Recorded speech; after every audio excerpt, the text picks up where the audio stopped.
vamos nós. E aí, para completar o negócio, nós temos agora uma data colocada pela lei do piso e temos agora uma possível data colocada no Plano, né, Nacional de Educação. Muito bacana isso. Quem não cumpriu a primeira, agora tem mais 2 anos para frente. Então, aí significa nova pressão, nova articulação para poder a gente estar colocando. Eu acho que é algo que amanhã tem que estar aparecendo na pauta da gente. Porque, para vocês terem ideia, no Ceará, nós tivemos município que simplesmente, aí eu estou olhando quase para a pessoa que está lá, que simplesmente fizeram o quê, gente? Pegaram a lei antiga, como a lei era datilografada, eu digitei e coloquei para votar de novo. A mesma lei. Opa, não vou, só contei um milagre, mulher, não diz o santo, não. Para vocês verem como chega o nível do comprometimento com a questão dos planos de carreira. Aí nós vemos novamente qual a compreensão que eu tenho de carreira. E aí, nós temos que ser responsáveis pela ampliação dessa compreensão. E vem uma pergunta, eu imaginando o que ia colocar para vocês, e me veio uma pergunta, mas estão muito audaciosos esses dirigentes sindicais, né? Discutir carreira, discutir plano, quando eu tenho em 90% das prefeituras as seguintes características. Eu tenho apenas um setor pessoal, que eu tenho 1, 2 ou 3 responsáveis, que sabem mexer num sistema de folha. É isso. Minha compreensão não vai além do sistema de folha que alguma empresa de contabilidade vende para a prefeitura. E aí eu tenho alguém extremamente operacional. Tenho um contador que para alguns municípios talvez mande mais do que o prefeito, que é o cara que vai dizer qual o reajuste que é possível porque eu tenho a LRF. A coisa funciona mais ou menos assim. E aí o contador não está interessado em tirar nenhuma gordura, nem de fazer nenhum planejamento de folha, e nem de discutir como é que vai ficar enquadramento após plano de carreira, e nem de perspectiva futura nenhuma. Por quê? Porque ele é pago para olhar como é que está a tua folha, mantendo ou até ampliando dentro dos interesses da prefeitura. E aí vem mais uma questão que aí foi colocada em alguns municípios, que a gente tem trabalhado também, que vem a discussão da assessoria que é dada na elaboração dos planos de carreira. Aí apareceu novidade. Nós temos uma questão de concepção. E aí vem a questão de concepção. A concepção das assessorias. Nós chegamos a um extremo há uma semana atrás, onde se estava na mesa a permanência de uma assessoria dada pela Aline ou a permanência de uma assessoria dada por outro escritório num determinado município. Estava. A Aline faz educação, porque o pessoal está gritando mais, e a outro escritório faz saúde e administração. As meninas do sindicato enlouquecem. Se eu chegar para fora e disser que eu vou ter uma consultoria que vai fazer um e não vai fazer os outros, que história é essa? Porque aí vem a responsabilidade de vocês, que tem uma base que é caracteristicamente forte na área do magistério. Já imaginaram como isso é difícil? Aí a gente tem mais outra, além da concepção da consultoria, de quem vai estar trabalhando os planos de carreira, a gente tem a concepção do gestor. E aí não é fácil. Aí não é nada fácil.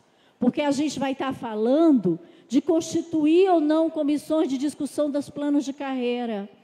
Nós vamos estar falando de fazer plano para inglês ver ou para tentar minimizar, porque nem sempre é possível minimizar grande parte dos problemas que estão historicamente colocados, como é, por exemplo, a questão da nomenclatura, muitas vezes usada, e se você pedir, pois me descreve o que esse teu orientador de creche faz, você vai ver que as atribuições são semelhantes às atribuições do professor tal qual.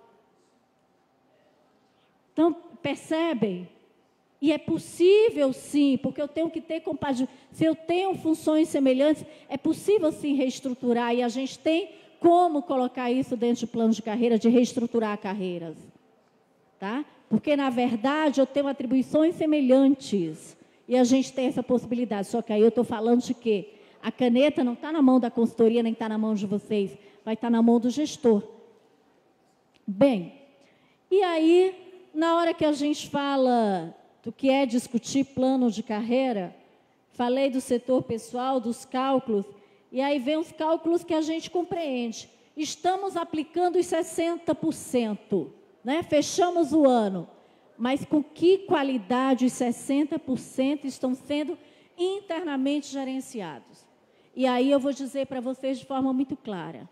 Nenhum dos municípios que nós trabalhamos nos últimos 3 anos, com a perspectiva de salários dignos, o número de contratados permaneceu. Nenhum. Nenhum, gente. Não foi possível trabalhar com os efetivos sem reduzir o número de contratações. Não adianta a gente ficar aqui contando história de carochinha. Eu tenho um município, Caucaia, que eu não tenho para onde ir se não reduzir, se não cortar a gordura de novo. Compreendem? Não tem como fazer mágica com os números. Se eu tenho 1.000 e tenho 1.000 é uma coisa. Se eu tenho R$1.000 e tenho 500 pessoas é uma coisa. Se eu tenho R$1.000, porque aí eu estou falando de 1.000, Aline, mas 60%? É o mínimo, é o mínimo. Então, tu me ajuda a convencer, ou então vamos fazer uma tremenda articulação para poder ultrapassar o limite dos 60%. A gente tem até conseguido 62, 63, 65, nós já chegamos em alguns. Mas uma negociação tremenda. E aí ele viu que era necessário realmente tirar a gordura. Lembrando que, não sei com relação à grande maioria de vocês, mas a gente já está praticamente com o nome de candidatos para o ano que vem. Lá no Ceará a coisa já está começando a ficar assim.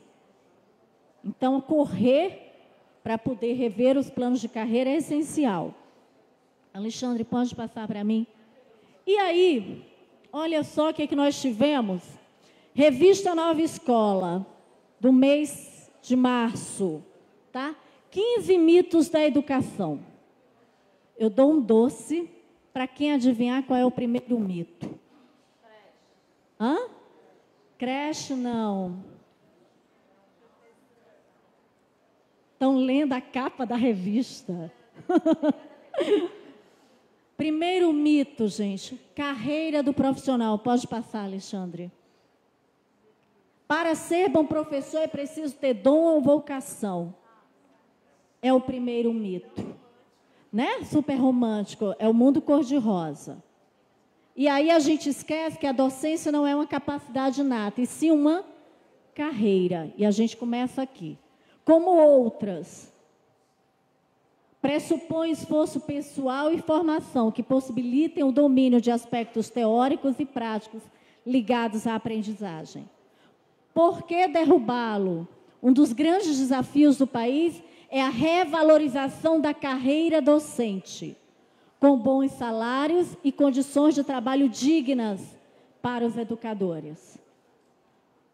Ponto de partida, quebra de paradigma. Não vamos novamente restringir que planejamento de carreira, gestão de carreira, diz respeito apenas ao aspecto financeiro, do estabelecimento de tabelas vencimentais. Porque aí vocês vão ter toda uma resolução número 2, e a gente vai passar por alguns itens de forma muito rápida, que trabalham com estabelecimento de carreira. E aí é algo que a gente tem trabalhado na elaboração dos planos. É feito praticamente um checklist.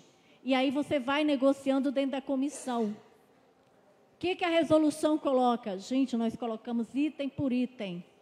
A gente coloca, insere no texto do plano e vai negociando. Claro que eu não tenho o plano perfeito, mas tem planos que resguardam, em boa parte, aquilo que está definido na resolução. Mais um pouquinho para frente, só uma definição também de como que se configura a carreira, processo de formação permanente e de desenvolvimento pessoal e profissional do adulto professor, que compreende não apenas os conhecimentos e competências que o mesmo constrói na formação, mas também a pessoa que ele é, com todas as suas crenças, idiosincrasias e história de vida, e o contexto em que exerce a atividade docente. Carreira não se dissocia de espaço laboral. Não se dissocia de condições de trabalho. E aí, um pouquinho para frente, aqui é o desafio da leitura, tá? Mas para vocês terem ideia do que significa a administração de carreira na hora que a gente concebe dentro de um sistema de recursos humanos. Provavelmente a grande maioria das pessoas que estão trabalhando aí com planos de carreira nunca pensaram que a administração de carreira vai ter a ver com planejamento estratégico da prefeitura. E aí vem de novo uma fala de um prefeito numa negociação com o sindicato semana passada. Ah, mas também vocês criaram essa gratificação de especialização. Eu já tenho quase 20% dos meus professores caminhando para isso. Gente, 20% não é nada. Vocês entenderam? O cara está achando ruim porque o pessoal está caminhando para se especializar. É essa a realidade, tá certo? E nós colocamos como gratificação porque foi o que foi possível. Porque, na verdade, a luta é para que as especializações, para que as titulações se transformem em classes. Porque, na verdade, é compreendida essa carreira do profissional docente a partir de suas formações. E aí vem outra questão muito interessante que nós escutamos falar na Undime. E pelo menos eu estive presente numa reunião da Undime em Fortaleza, e aí a gente sabe que o discurso se repete, é muito parecido, tá? A Undime colocando que a hora agora era de reduzir as diferenças, porque realmente, como estava votada a questão de que o PIS é vencimento base, o consultor, na fala, colocando que agora era o momento daqueles planos em que existia uma diferença significativa do nível médio para o nível superior, era o momento de reduzir e os municípios que estavam ali presentes repensarem. Porque agora está batido que piso é vencimento base. Foi isso que eu escutei. Eu saí de lá aterrorizada. Que era o momento de serem, na verdade, agregadas todas as até então existentes gratificações. O momento era agora, ou seja, não basta o que se tinha sido feito antes, que eu não sei com relação a vocês, mas o que aconteceu? Uma febre de, na verdade, somar as gratificações. Foi isso que aconteceu no Ceará. Foram somados tudo para se atingir os 950. Se somou tudo. Aí agora a gente começa a discutir o que se vai somar mais. Agora o discurso é de redução das diferenças percentuais, tá certo? E algo que foi colocado, não lembro, um dos colegas, na hora de fazer a pergunta, e quando eu tenho pouquíssimos professores no nível médio, ou eu transformo esse nível médio e coloco esses professores num quadro extinção, ou num quadro especial, tá? Então, a gente tem que despertar um pouquinho para isso. E aqui é uma representação muito simples, na verdade. Por exemplo, a questão do inventário de tarefas que eu falei, se alguém tem dúvida de que carreiras podem ser reunidas, gente, você pega a descrição dos seus cargos, da denominação que for, se esses cargos estiverem com as atribuições semelhantes a um professor, você pode sim fazer a reestruturação de carreira dentro do teu plano de carreira, tá? Bem, mas aí, isso daqui, na verdade, para colocar a complexidade que vocês podem ver, a questão do treinamento. Poucos planos de carreira a gente tem vislumbrado com a preocupação de estabelecer ou um percentual, ou uma forma de como vai acontecer a formação continuada. Qual é o compromisso da gestão com a formação continuada? A gente tem, na verdade, trabalhado com o estabelecimento de um percentual mínimo, que no caso a gente tem variado de 1 a 2% do Fundeb, claro que dos 40%. A gente tem trabalhado como investimento para a garantia das licenças remuneradas para cursar mestrado, dos investimentos nas capacitações. Aline, está posto. Quem implementa o conhecimento que nós temos do nosso plano? Ter um bom plano é a questão de um primeiro passo, não é a garantia de que tudo aquilo que está disposto ali vai estar sendo cumprido.